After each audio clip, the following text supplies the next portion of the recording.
Ashley Johnson, and I'm enrolled in Grand Canyon University's Masters of Elementary Education online program, and this is my disposition video.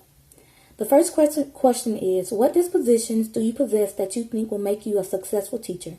Well, one disposition I possess is that is fairness. I believe that each child, each student should be able to have the same resources, tools, availability, and energy from the teacher. I believe that each child equally have these things, they can all be successful. And I'm really big on just fairness, and that it doesn't matter the socioeconomic status of a child or the background of the child, they should all have the same thing. And that's, again, one disposition I feel that will make me a successful teacher. Another disposition is inclusion and diversity. I feel like it's important that I know the cultural background of every student that's in my class, and that their community values and that their perspectives are represented in the classroom.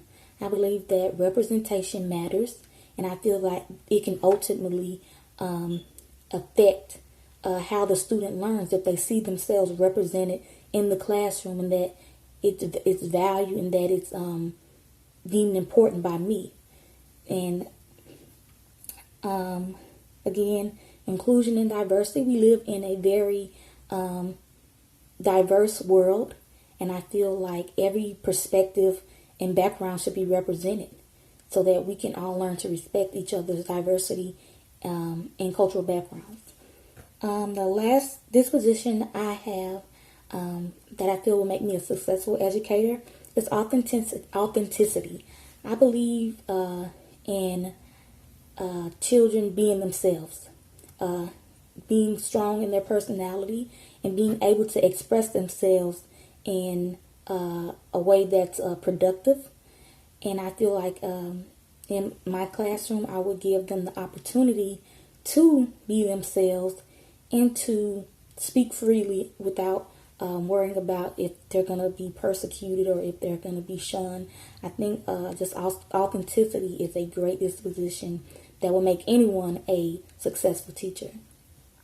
The next question is, what disposition do you need to work on before you enter the classroom as a first-year teacher? I would say patience. I'm very caring and very understanding, but sometimes I get a little flustered.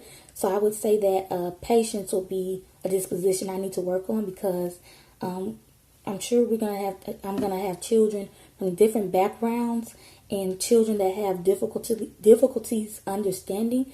And I think if I'm patient, that'll better help them learn and better help them be more comfortable into understanding what's being taught to them.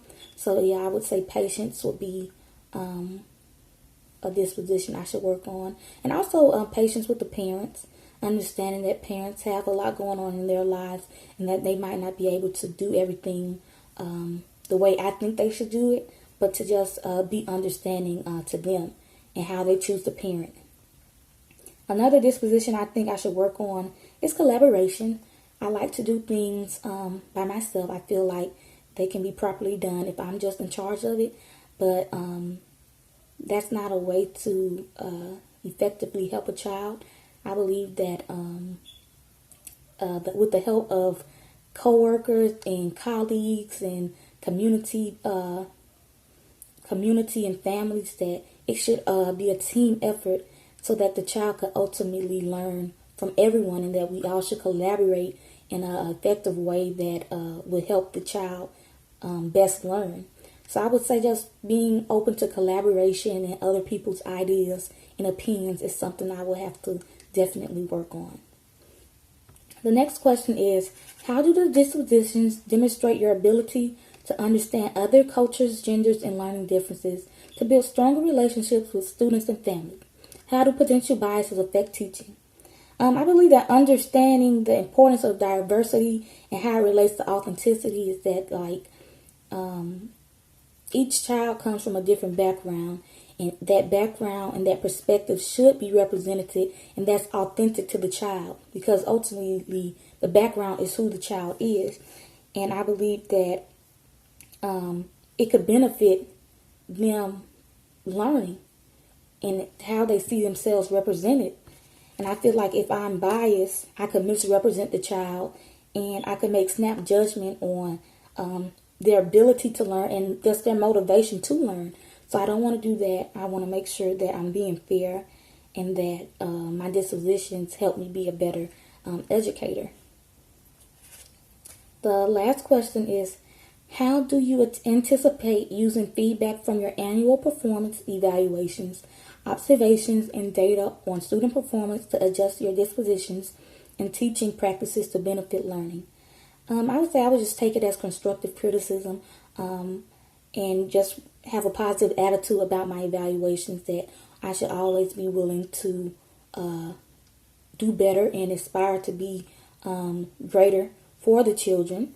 And that's just to take a great attitude about it, and I would reflect on the evaluation and just really think about what has been written and improve and tackle things differently than I had before, to help students better learn and to better understand subjects. So that's what I would say.